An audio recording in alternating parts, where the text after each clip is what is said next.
அனைவருக்கும் அன்பான வணக்கம். நீங்க நம்ம என்ன பார்க்க போறோம் அப்படின்னா தமிழ்நாடு தீயணைப்பு அப்படின்னு போட்டிருக்காங்க. சரியா தான் போட்டிருக்காங்க. தீ கூட்டல் அணைப்பு தீ அணைப்பு. ஏன் வந்து பார்த்தீங்கன்னா தீ என்று சொல்லக்கூடிய சொல்லை தொடர்ந்து அணைப்பு என்று சொல்லக்கூடிய வருகின்ற பொழுது அந்த யகரமாக மாறும். ஏன் மாறும் அப்படின்னா ஈ ஐவழி எவ்வும் ஏனை உயிர் வழி வவ்வுங்கிற விதிப்படி என்ன ஆகும் அப்படின்னா தீ கூட்டல் அணைப்பு தீ கூட்டல் ஈ கூட்டல் அணைப்பு தீ அணைப்புன்னு வரும். இது சரியாக தான் போட்டிருக்காங்க.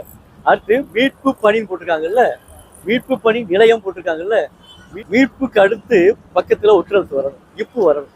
ஏன் வரணும் அப்படின்னா மீட்பு அப்படிங்கிறது வண்டொடர் குட்டிகளை வரும். ஏன் வண்டொடர் குட்டிகளை வரும் அப்படின்னா இட்டு இருக்கு பார்த்தீங்களா, இட்டு வந்து வழியில் எழுத்து, அதாவது கசட தப்பரை அப்படி சொல்ல பார்த்தீங்களா. அப்ப கசட தப்பரை என்று சொல்லிக்கிட்ட பொழுது அந்த இட்டானது வள்ளியில் எழுத்தாக வருது. அப்ப வள்ளியில் எழுத்தை தொடர்ந்து வரக்கூடிய உகரம் இப்பு கூட்டல் ஓ.